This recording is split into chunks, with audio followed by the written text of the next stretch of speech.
Today on Lawyers Rising. When you leave a law firm, your skills a lot of times will deteriorate because you won't be working on the most sophisticated matters. You'll be doing a lot of rote things. Why lawyers with 5 years experience are in serious trouble. Hello and welcome. I'm joined today by three members of the BCG Attorney Search team. Karen Wenzel is a legal recruiter, Brie Mills is recruiting manager, and Harrison Barnes is the chief executive and managing director. Hello to you all. Good morning. So today we're going to talk about why in that 5-year period of your career, you are in serious trouble, which is maybe not what most attorneys probably think they are or believe that they're in trouble. They've gone through law school, they've passed the bar, they've had a somewhat successful 5-year career. But let's talk a little bit more about sort of the premise of this conversation about why that 5 years of experience may not be enough to secure your future. Karen, can you talk a little bit more about why this is such a risky time in an attorney's career?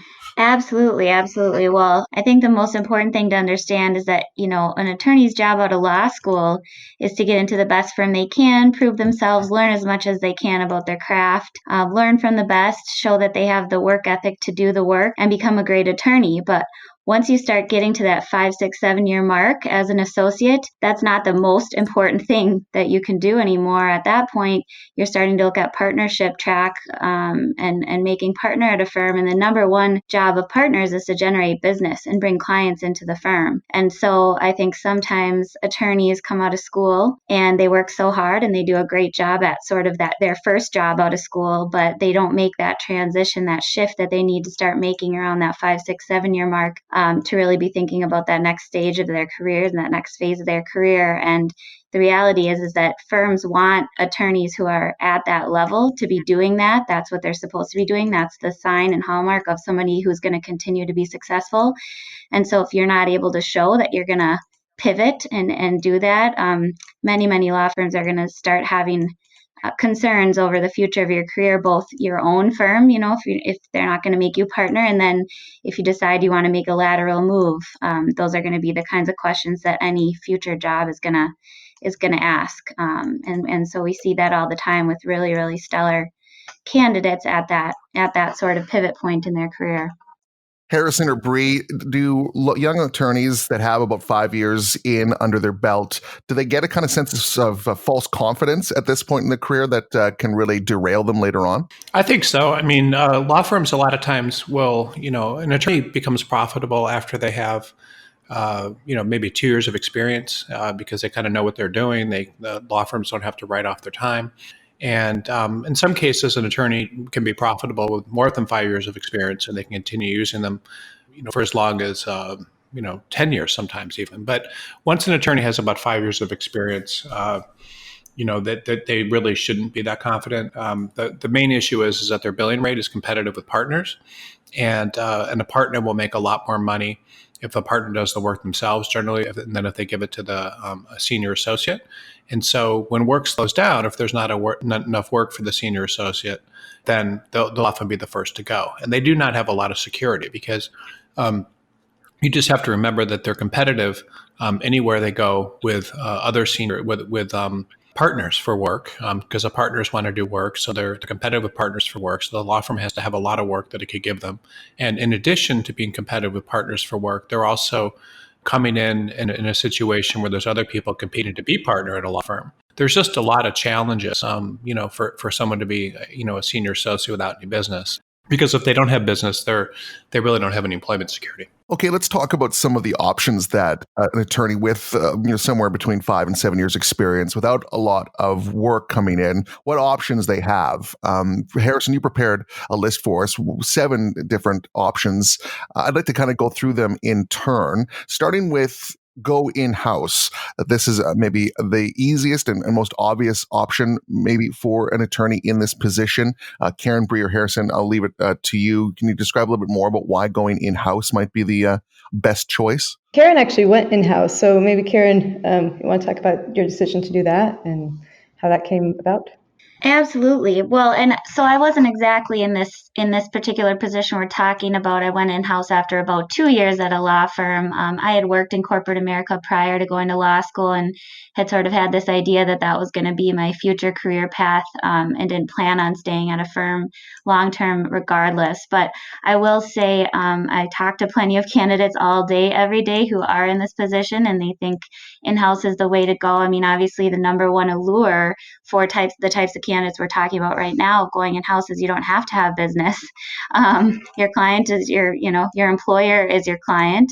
You have internal clients, and there's this idea that, hey, I get to do sophisticated work, and I don't have to ever worry about drumming up business on my own. I don't have to pound the pavement, and get out there, and I'm gonna have all this job security and do great work, and I'm gonna have a better work-life balance and all this stuff. I think, here as recruiters at BCG, obviously, myself included, we know plenty of great lawyers who've gone in-house and have plenty of examples of wonderful experiences, but it's also, there are plenty of cautionary tales about that. And I think some attorneys think, who are at that 5th, 6th year mark, they think, well, rather than put the time in and kind of start focusing on partnership and doing what my firm might want me to do, which is build up a book of business, I'm just going to jump off the track and head in-house, and it's going to make all this pressure go away. And it's not necessarily true. I mean, for one thing, if you do jump off the track, you almost can never get back on. So that's something to always think about if you head to your new client. And by the way, you only have one client now rather than a multitude of clients, some of whom you might love, some of whom you might not love, but at least you have a lot of variety in that when you're at a law firm. But once you head in-house, your company is your one client, and you can't get away from that, whether you want to or not. So I think some people think that they're going to have plenty of security and not have to worry about their own business once they go in-house. But the fact of the matter is that attorneys are cost centers in companies, inside of companies, and in-house, and so your job is not always secure there either. Oftentimes you are going to be doing less sophisticated work. You might be asked to do a lot more different kind of work than you might have been used to or built up an expertise in at your law firm. And it's also it's one of those things where, again, like I said, if you ever want to return into private practice, it can be seen as a detriment to have gone in-house and kind of, again, jumped off that track of upward progression, maybe seen as you weren't willing to kind of give it your best shot and put in the time and be committed and have that motivation and ambition of upward mobility in private practice. And so it can definitely work out well for attorneys that do it and find a client, internal client that they love in-house.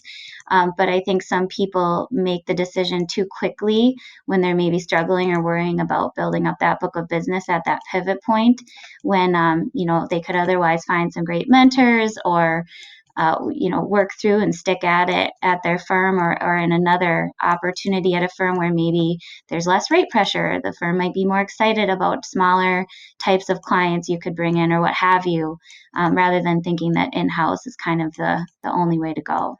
The other thing about going in-house too that's a little bit dangerous that a lot of attorneys don't think, even with like 5 years of experience, is you need to remember that kind of the whole point of being a lawyer is you get a license from the government, or from the bar, and that allows you to go out and run a business essentially. And the problem with going in-house, I think, and one of the major problems is that once you do go in-house, like Karen said, you can't really go back. But the other thing is if you go in-house as a very young attorney, like 5-6 years, and you're not a partner, if you ever want to get a job like in a large corporation, like when you hear about attorneys, making millions of dollars a year as general counsel and so forth, the company, almost all those people that get those jobs have come into them as partners from, big law firms or decent sized law firms. You typically, if you go in-house very early in the game, you're almost always not going to be able to be a general counsel in a company. I mean, it certainly will happen, but it's very difficult. Another thing that happens, especially if you're very specialized in your practice area, is if you lose your job, it's going to be very, very difficult for you to find a job. I know attorneys at major New York law firms, Sullivan and Cromwell, places along those lines, that may spend years trying to find an in-house job when they're young and very employable in a major law firm. And then when they finally find one, they're very happy. But when they lose their jobs, just imagine it took them several years to find an in-house job when they were employed in a law firm and had very good skills. And when you leave a law firm, your skills a lot of times will deteriorate because you won't be working on the most sophisticated matters. You'll be doing a lot of rote things. And when companies lay people off aggressively all the time, even large companies, because they're always restructuring to be more profitable. And you're also a cost center in-house. So it's just, we certainly have talked about this in other podcasts, but it's, that particular decision is a very risky one. And I think the next thing we're going to talk about here is getting more business. I mean, that to me seems like if your problem is you're worried about losing your job because you don't have any business, you might as well just look at the problem for what it is and see if there's a way to address it. Well, that's a perfect segue. Let's talk about it. You've been in a law firm for 5 to 7 years. You don't have a lot of business, which makes you a liability. So I guess the only option, or one of the options, is to get more business. I suppose that's easier said than done. I'll just open it up to everyone. What are the steps you can take to try and get more business to ensure that, you don't get fired? I think one thing that's important to remember for attorneys in this position is that you might think that any business you might bring in is small potatoes, especially if you're at a larger firm, if you have high rates, if you're doing tons of sophisticated work, institutional clients. You might think, yeah, well, I got, this friend over here who's starting his own company, or I have some kind of spin-off tangential work I might be able to bring in somewhere, but no one's really going to care about that. I think that's short-sighted, and I think if you talked with a mentor or an advocate that you had within the firm about your concerns, but showed them and illustrated to them via the conversation that you're taking this seriously and you want to start building your book, and these are some inroads to do that they're going to really appreciate that. The fact that you're investing time thinking about it, that you're having conversations, and look for ways to help you establish those relationships, alternative fee arrangements, maybe certain types of rates or other associates that can be on the file with you who are going to bill at a lower rate if there's some different subject matter expertise needed. So I think making sure you understand that you likely do have more support internally than you might think you do to build your own book of business as an associate, maybe at that lower level and with smaller clients. Another thing that's talked about later in Harrison's article is just latching on to the partners that are the rainmakers and do have great books of business, because the more you do great work for them and the more that you prove to them that you're an awesome attorney and you want to make it happen at the firm, the more they might kind of throw some breadcrumbs down your way and help you get in touch with their own clients and maybe, friends of their clients, establish those relationships that can lead to additional referral sources and that kind of thing.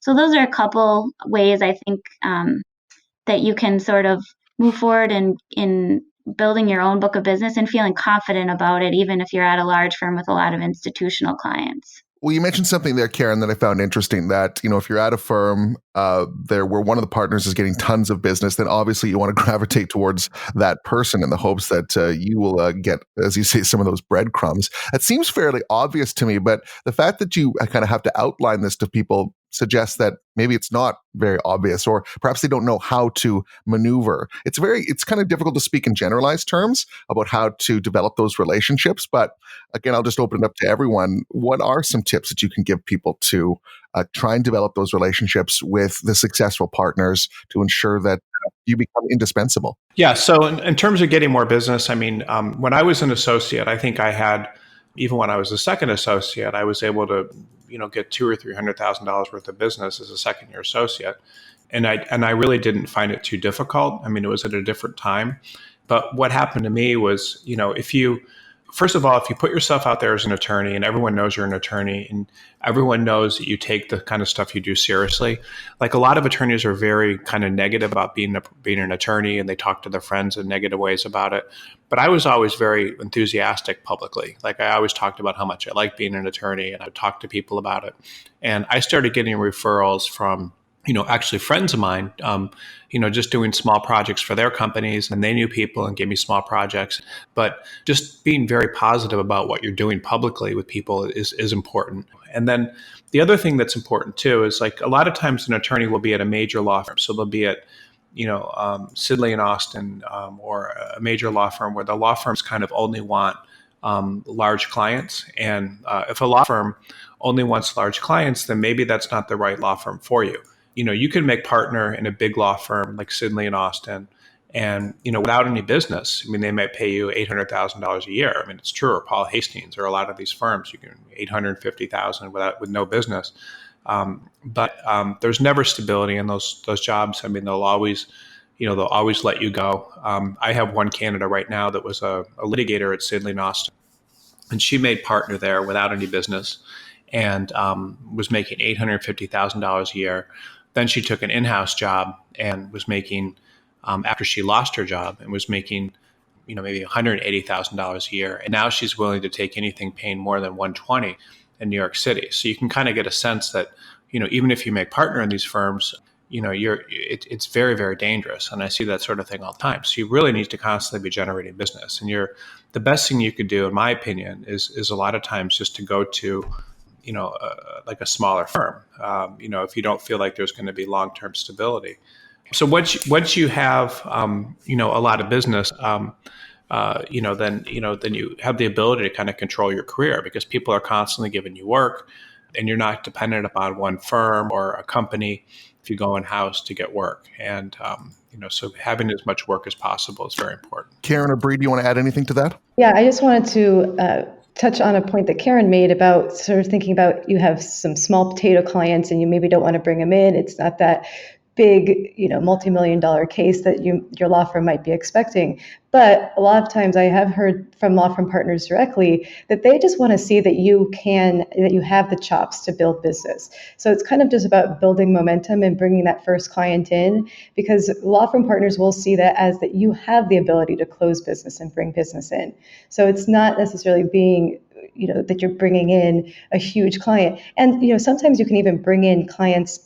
One thing that is true at big firms is that often you can bring in some smaller matters for corporate clients. The litigation matters are harder to land, because you have to have sort of general counsel contacts with the company that has the huge bet the business kind of litigation. But you could be somebody who brings in, you might be a litigator, but you could bring in a matter for the corporate team. And maybe it's not something that you work on, but you have that contact and you can bring them in. And you're just showing the people who make the decisions that you're somebody who can step up to the plate and do this work and get the business. Well, one thing that, that I think is important to, and a lot of attorneys that get business do, is they write articles and they go out and they give talks and so forth, about various legal matters, and then that ends up generating business. And I'm just thinking of myself, like when I hired a litigator once, a litigation firm to do some work, and it ended up, being, hundreds of thousands of dollars in legal fees. And the reason that I hired that particular attorney was because the attorney had written an article kind of about an obscure legal matter that my case was about. And so, attorneys that, if you put a certain percentage of your time, into trying to generate leads, like 20% or something like that,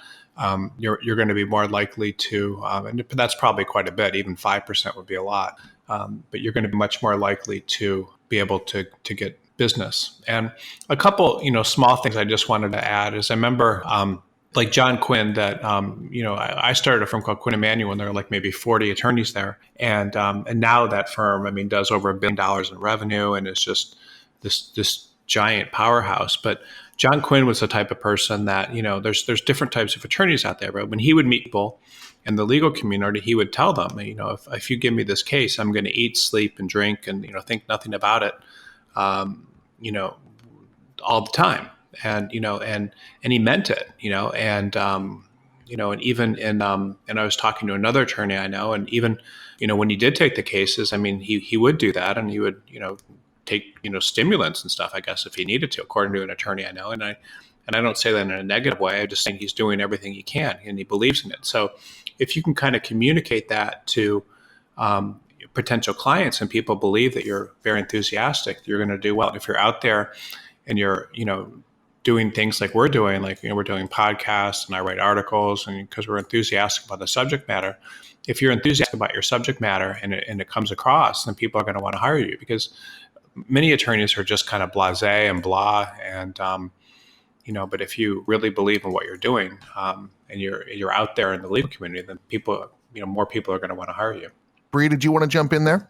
Yeah, I just wanted to add to the point about kind of creating articles and driving people to you on a specific legal matter. I mean, my husband is now a solo practitioner, but when he was at a big firm, he wrote a piece on asset forfeiture, which is a very niche thing, and he is still getting contacted about something he wrote 5 years ago, because he was able to find a niche that not that many people know about and dig into that piece of law and really understand that. So setting yourself apart, finding sort of gaps in the marketplace of like, what is an issue that people are encountering that there's not a lot of literature out there about, that could be a really great way to find yourself a niche and kind of have a constant faucet of people coming to you for help in that particular subject area. So I really like that idea, Harrison, of putting yourself out there as an expert. I mean, that's, people want to go to the expert on something, and nobody's going to know that you're the expert unless you have the goods to back it up. Right. Like an example would be like, I met an attorney once that I know that got this big case representing longshoremen suing for overtime in Long Beach, and it was funny because I went to him to ask him to represent me in something, and he'd just gotten like a $30 million verdict or something, and he said, "I'm sorry, but I'm done. I'm retiring." He's making $10 million or whatever from this big case, but he had gotten that case because he had written a series of articles, about this kind of stuff, and someone had found it, and he'd done it like he'd written it. He's kind of a folksy type guy, and he'd written them in a folksy way. So someone from a union or somebody found him, and that ended up helping him. So, if you're really, everything you work on as an attorney, if I was practicing, I would think, whatever type of case I worked on, I would do something. I would write something about it, like. And I would put something out there, like, for people to see, and just, communicate my enthusiasm for the subject matter. Because if you do that, like you said, I mean, your husband's still getting work. And so that to me is something that you do. I mean, the difference between, someone that's just like a Me Too attorney and goes into work, and someone that, is enthusiastic is huge. And think about what you would want if you had a legal issue. Another option that people will have when they're in this kind of precarious position inside of a firm is basically to move on to find a healthy law firm. And I mean, this is specifically related to your skill set, guys, and about what you do on a daily basis. Karen, can you talk about moving from a firm that's struggling to find business to one that's more healthy, how you do that, what the options are that you have out there in the marketplace? Sure. Well, what I liked that Harrison said in the article on this point as well is that there are different definitions of healthy, and there are different practice areas that are healthy in different times, in the economy and different times in history, right? So when the economy is doing really well, corporate work is highly in demand. Expertise in corporate work is highly in demand. Maybe when the economy is on a downswing, there's more, litigation. People are more litigious, and that might be where the work is at. And so I think part of the idea is paying attention to what's going on in the market, and then geography-wise too. Where are firms doing the work that you've gained an expertise in, or that you might have a particular interest in, and focusing on those as being potentially, quote unquote, healthier opportunities for you if you don't have a book of business and you're at this point in your career. Right now, attorneys who are 5 to 10 years out, but have really great, corporate M&A, securities, real estate experience, are finding lateral opportunities because there's just tons of that work going on at a lot of big and medium-sized and small firms. And so even without your own portable business, a lot of them are gonna be looking for that skill set.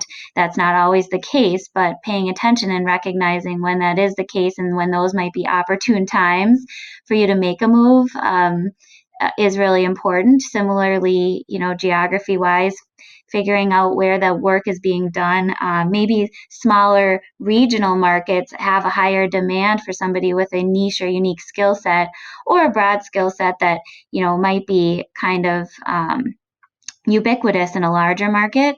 But if you're looking for another opportunity and you don't have a book of business, making a geographic move, you could be a big fish in a small pond with some experience and expertise to service clients there, even if they're not your own, where in your existing market that might not be the case.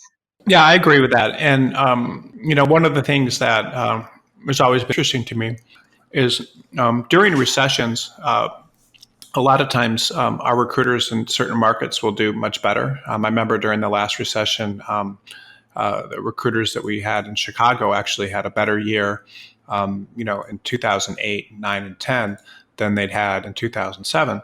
And the reason for that is what they were doing is they were sending their candidates to other markets. And so, if someone was laid off in Chicago with very good skills, they would send them to the suburbs of Chicago or to, a smaller market like Indianapolis or something. Because what happens, in recessions, but it also applies to attorneys in all different types of practice areas, is instead of using large, expensive firms for their legal work, a lot of times the work will go to smaller firms, that are cheaper. And and the other thing too about finding a health, I've had candidates before that are laid off or want to look at the whole country.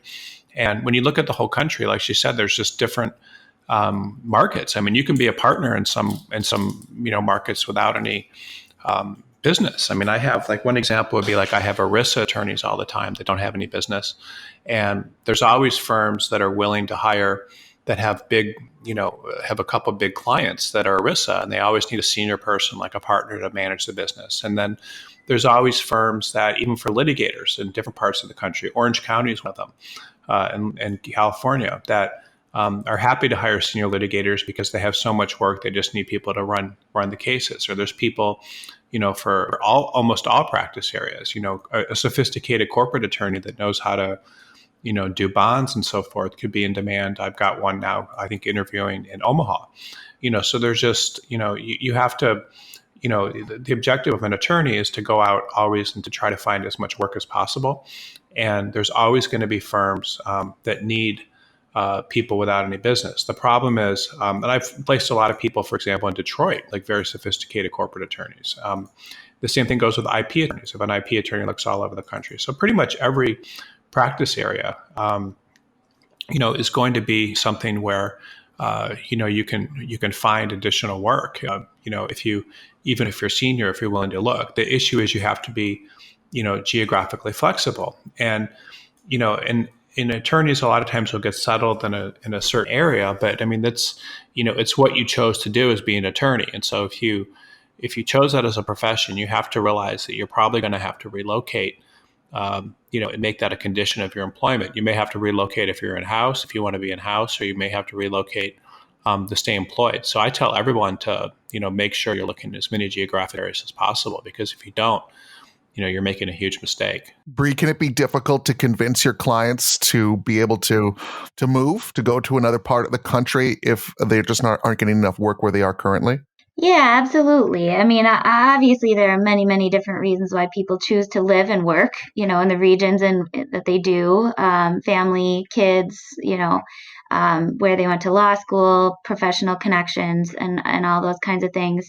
But I think one of our jobs as recruiters, and the fact is it's just true. So we, to convey it in a honest and genuine way is that is to really expose these candidates to the opportunities they're missing out on if they're not considering other markets, and reflect the fact that, hey, there really is a lot of demand if you would look in these different territories.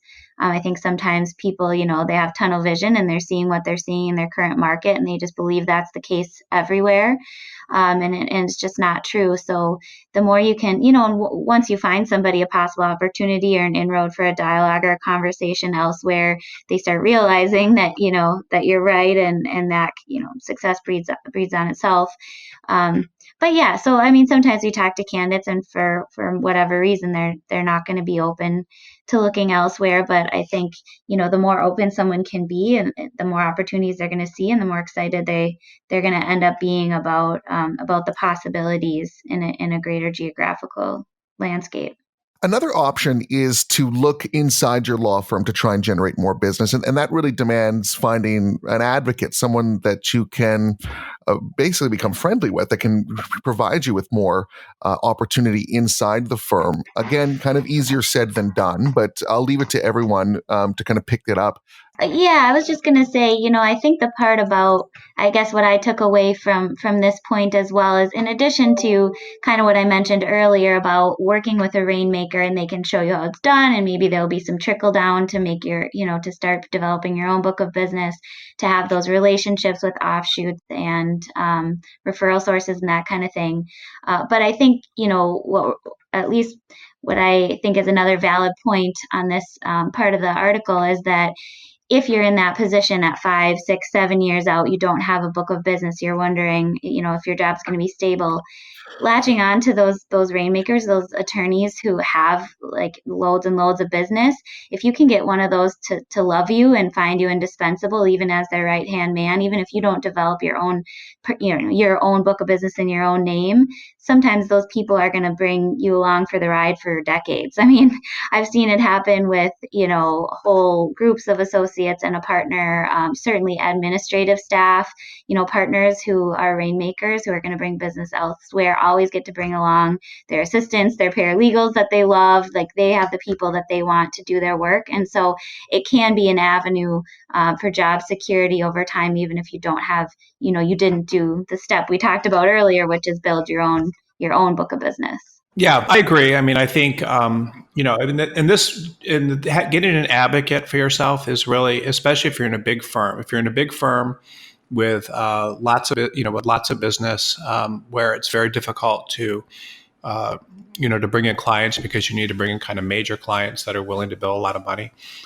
That's going to be your best bet. And in some major firms, I mean, there's partners with 5, 10 million or more in business, and so being very close to them is really the smartest thing you can do, because if they're your advocate and they're pushing for you, then the law firm is not going to doesn't want to upset them, because someone with that much business can go elsewhere. So being very close to those people is a good move. I've seen a lot of people, but at the same time, I talk to senior associates all the time or even people that became partners that did find an advocate like that. And then when push came to shove, the attorney may have moved firms or something else, or even problems in the existing firm, they let them go. And then it's kind of scary, because like I saw it with an international arbitration attorney in Washington, D.C. that had been an attorney with a major New York law firm. And he had been, since he'd joined the firm right out of law school, and had become very close with a major partner in the firm that had, several $1 million in business. And the guy always told him, you're going to make partner, you're going to make partner, you're going to make partner. And then he got to be like, 10th year. And then one day they just told him, there's just no opportunity for you here. It's not your fault. It's the management. And so the partner, and then they let him go. And I found him a job overseas, but he actually became a bartender for a while, for a couple of years, because he couldn't find anything. So you just need to be very, careful, but if there are people that you believe that can help you, getting close to them and being indispensable is really one of the best things you can do. It doesn't always work, but I think it's important. And that's what I would recommend, to any, junior associate, or because you want to be close to the people with partners. Doing work, for example, for service partners or income partners, they certainly have a say and they can give you reviews and stuff. But if you're doing work for the people with the most business, then that's smart. And you should find out who those people are, because regardless of the firm, one thing, I remember talking to an attorney recently, and he told me, his reasons for leaving and starting his own firm. But he did say, I was going to be up for partner, and I found, someone that was going to really strongly advocate on my behalf. And, that's just a recent conversation over the past couple of days. And you need someone who's going to really advocate for you. And the more powerful that person is, the better. It has to be something of a fine line to walk, though, to develop those relationships, make yourself indispensable without appearing to be, well, a suck-up or a sycophant. Can you talk a little bit about that, about how to negotiate that fine line? Well, yeah, I think it's just being dependable over the long term. I heard of sorry to keep coming back to John Quinn, but I know of a guy that made partner there, at Quinn Emanuel, and he just happened to be on a trial with John Quinn and became completely indispensable and just did an incredible job on the trial. And John Quinn was just blown away by how good the guy was and made him a partner. So, it's just being close to powerful people, I think, is important. And the way to be indispensable really for them is to, you want to do very good work for them. You want to make them feel important. And you want to help them, by making them look good to their clients. And the better you do with that, the better off you'll be. You always want to be available, and enthusiastic. Yeah. So a lot of what we've been talking about today really rests around situational awareness, whether you're aware of what's happening inside your firm, what's happening inside the market in your city, or indeed the market around the country. I guess one of the opportunities then for people that are in this kind of precarious position is just to wait for a healthier economic environment to develop either in their city or elsewhere in the country. Again, I'll leave it to everyone to kind of jump in on this about how you identify when is a good time to be looking for a move or to maybe make a change inside your own firm. And so, on this next point, wait for a healthy economic environment. I guess my 2 cents on this one is pretty self-explanatory. Obviously, we kind of already covered it as well, which is that at different times, based on the state of the economy, nationally, different types of practice areas are going to be more and less in demand.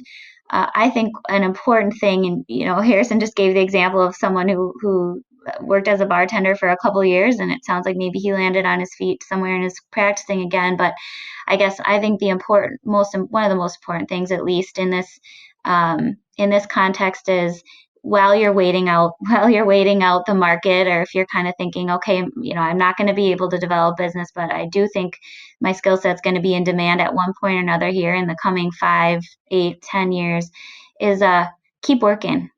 Just keep doing as best of a job as you can.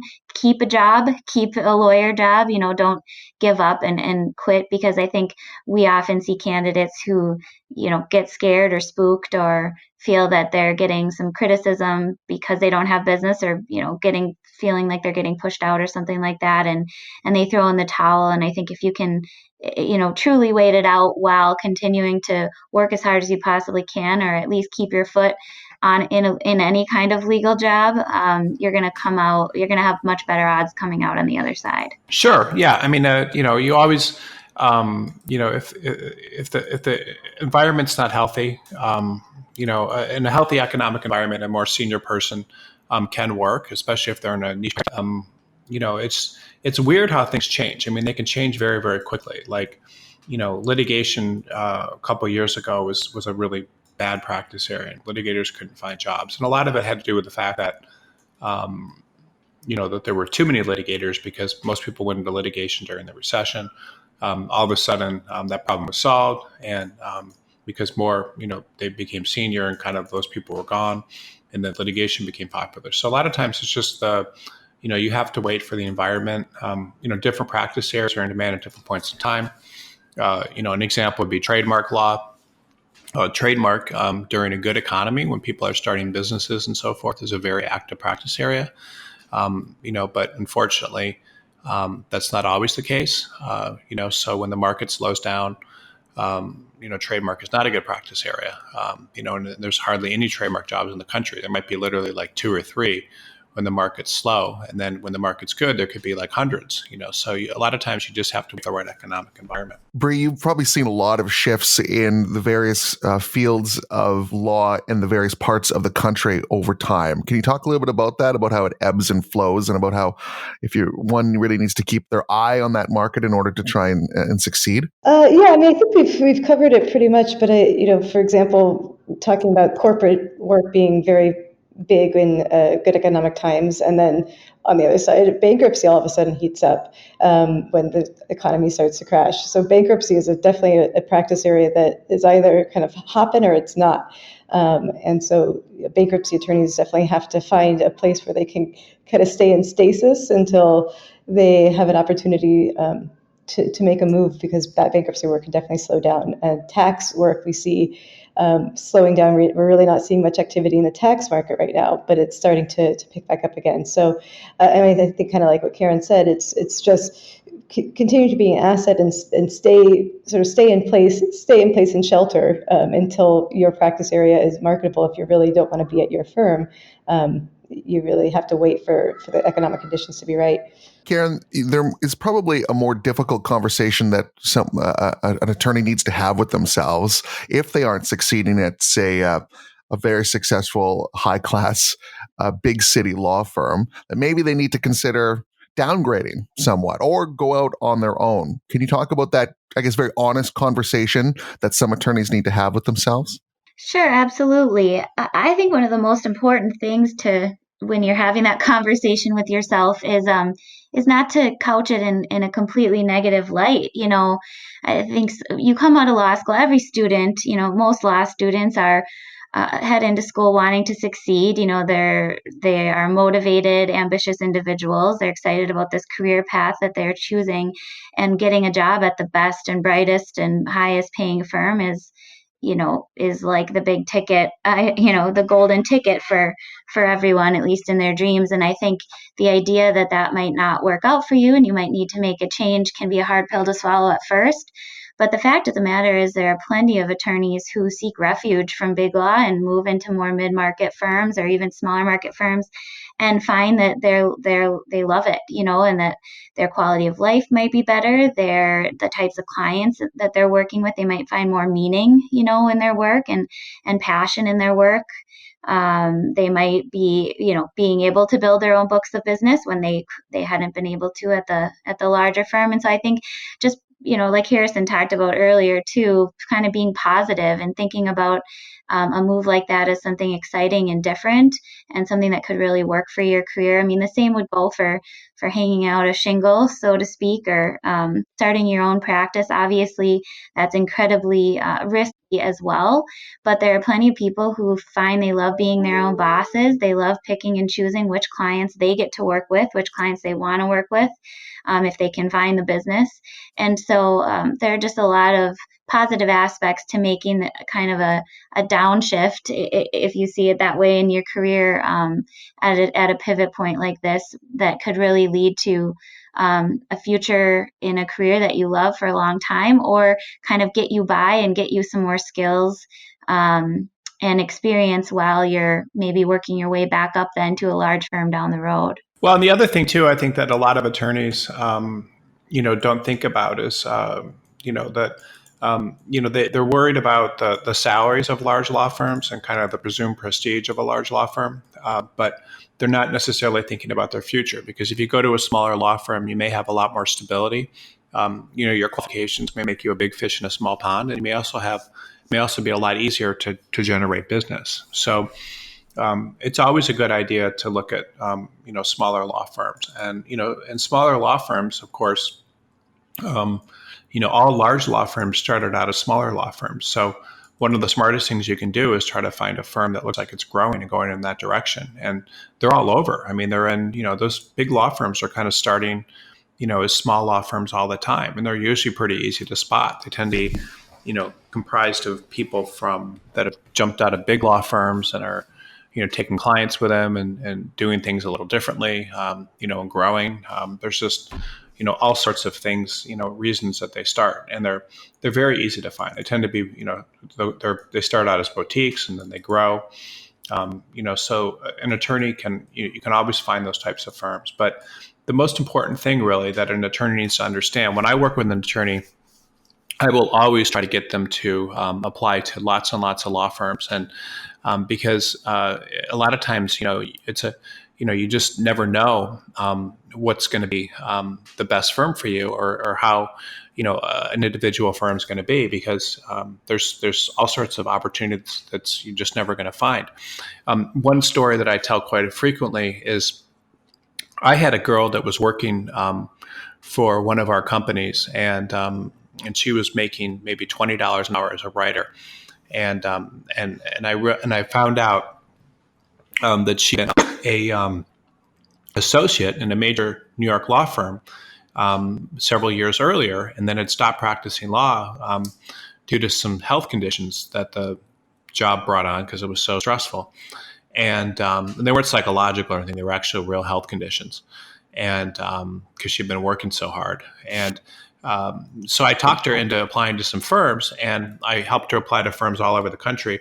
And she interviewed with a small law firm that was comprised of maybe 4 or 5 people, and it was not in Texas, and which is where she was living at the time.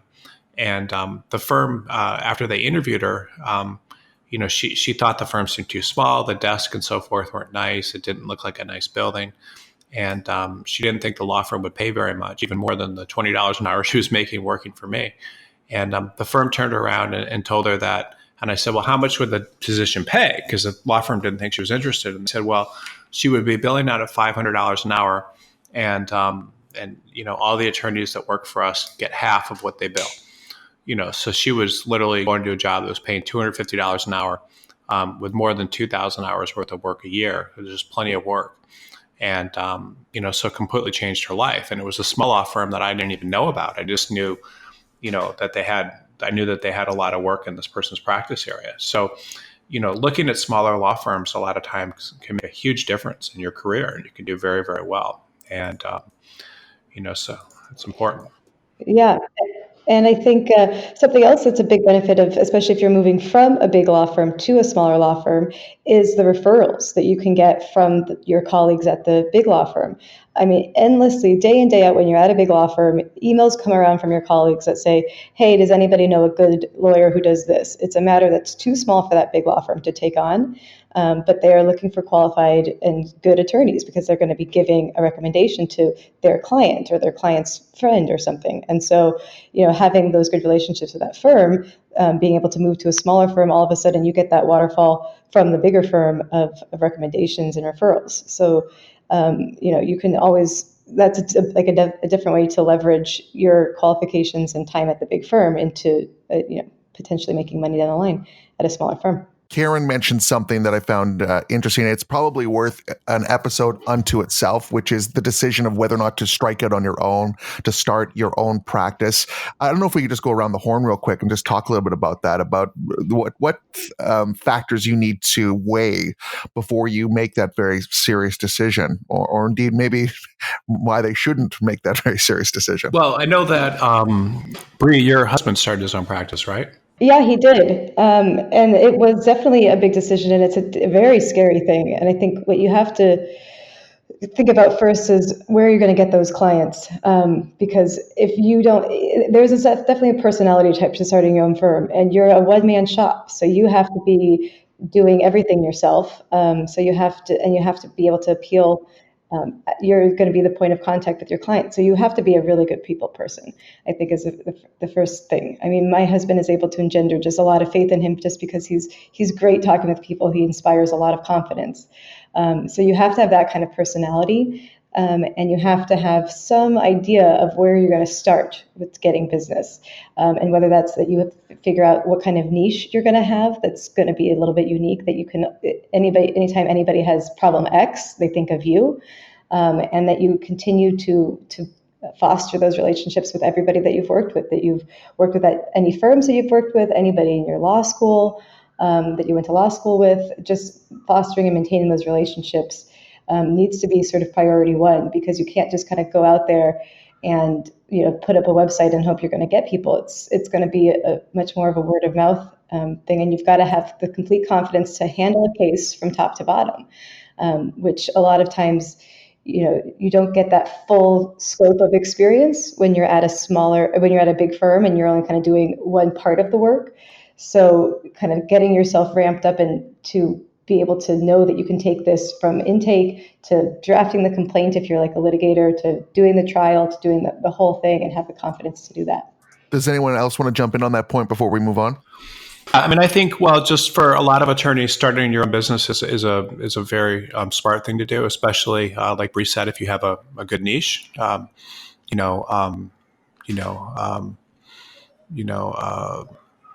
that's just something to think about. A lot of times attorneys that start their own practices, it's very difficult for them to stay motivated because once you do that, you do have to put in some time, to getting clients. But one thing I would say, if you go out there and you're advertising and you're putting a lot of effort into getting business. I mean, almost every attorney I know that has opened their own practice, if they are sufficiently motivated and trying to bring in business, have done very well. I mean, they've all managed to generate clients. So it definitely can be done, and it's not a very important thing to do. A very difficult thing to do. So it's something that you need to look at very carefully and think about, if you're interested in it. And generally, if you do start your own business, there's all sorts of niches you can get into, whether it's consumer facing or company facing. A lot of attorneys will go into things that are company facing, and companies are going to be a lot of times very, a little bit reluctant to hire an attorney that's right out of, that is just a solo practitioner. So a lot of times you may need to do things that are consumer facing, and that's definitely not as easy, and it's harder to get paid, and you'll have to learn a lot of lessons. But most attorneys I know that have started their own practices have had good success with it. So. And the cool thing about starting your own practice is that you do have that autonomy and you get to choose your clients, which is just not something you ever have the luxury at a firm when work is just kind of coming down the pike and being assigned to you. I mean, my husband's been able to talk to a potential client on the phone, gets a bad feeling about it, and say, you know what, I don't think I trust this guy. I don't want to work with him. And he doesn't have to. And I think you can kind of manage your happiness that way too. When you're not having, because everybody's gotten stuck on a case where it's just like, God, this is just awful. So that is a benefit. And then, to be fair, he's got the luxury to say no to things. I mean, so I'm very proud of him. He's done a really great job of being able to build a great practice that he loves. But there's definitely a lot of upside, and you're your own boss, and you're not micromanaged. So there's a lot of freedom. For the right kind of personality, I think it's an awesome option. There's another difficult conversation that people might have to have with themselves if they aren't generating enough business inside their firm. And that's the decision whether or not just to stop practicing law completely. Harrison, this is something we've spoken about in previous episodes. But Karen, what are your thoughts about that, about how you weigh this? And again, a very huge decision about maybe this wasn't the right choice for you, and maybe you should move on to another career. Absolutely. Well, I think there's a lot of self-reflection that would need to be done at that point. And, we're still talking about attorneys that are in this position of being 5, to 10 years out. And what do you do if you don't have a book of business? Where do you go? My thought is, if you love what you're doing otherwise, but you're having trouble with the book of business building, or you're trying to figure out, how can I make this work so I'm successful in the long run as an attorney, because I really do like the practice of law. I like the subject matter. I like my colleagues, or I can see, another place where I might like to do this type of work. It might not be here, but it'd be somewhere else. I guess my response would be don't give up. Don't quit the practice of law altogether just because you're in that particular predicament. We've already talked about 6 other alternatives and options here today. This 7th kind of idea of actually quitting the practice of law, which I should remind listeners that the 3 of us on the podcast here today have done. We're not currently practicing, and we did in the past. But I would say it should be done for other reasons rather than just kind of a career pivot point where you're trying to figure out how to be successful, I think it would require a lot of reflection and introspection on, what you like and what you don't like about being a lawyer, and are there other careers that, wouldn't require like this book of business and some, maybe all of the other things that you don't like about practicing in general. And I also think that, you have to take it seriously as well, because you earned the credentials. And as Harrison mentioned, you have a license from the state to be a practicing attorney. And we've talked a lot about how kind of going off the beaten path and leaving that track can make it very, very hard to re-enter. And so if you're going to make the decision to move on and pursue a different career, obviously try to find as many ways as possible as you can to feel really confident about that decision, knowing that, it would be really hard to return to practice if you ever wanted. Well, I think if someone's going to quit, I think they kind of know. I mean, based on the fact that you just don't like the work. I mean, if it doesn't excite you, I mean, an attorney is a special kind of breed. I mean, an attorney, you're typically, interested in, helping other people with problems, and and then troubleshooting and protecting them. And it's a kind of skill and so forth. It's almost instinctual. And an attorney, kind of understands that, and they want to help they want to work for other people, and and protect them. It's like a protector, and it's just a certain type of skill.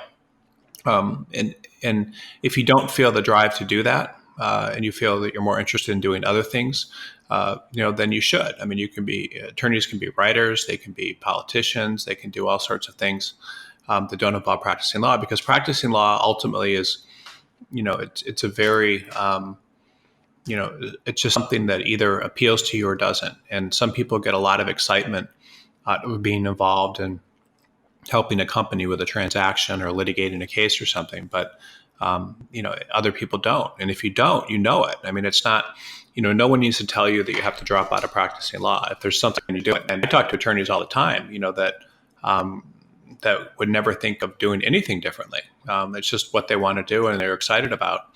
And I've hired people as recruiters before that I thought would be good, but then I can think of one law firm partner I hired once that, was an equity partner, not a non-equity partner in a major law firm, became a recruiter, and was just really naturally driven to being an attorney because he liked, finding fault with things, and just he had the personality to do it. So you just have to be, you have to have the constitution to do it. And I think if you do it, or if you don't. Does anybody else want to add to that point or have any final thoughts before we wrap things up? Yeah, I had one final thing that I wanted to bring up, which is I think we've talked about a lot of great options when you're at, as Karen calls it, that pivot point in your career. You're at a crossroads and you don't have a lot of business. You're a senior attorney.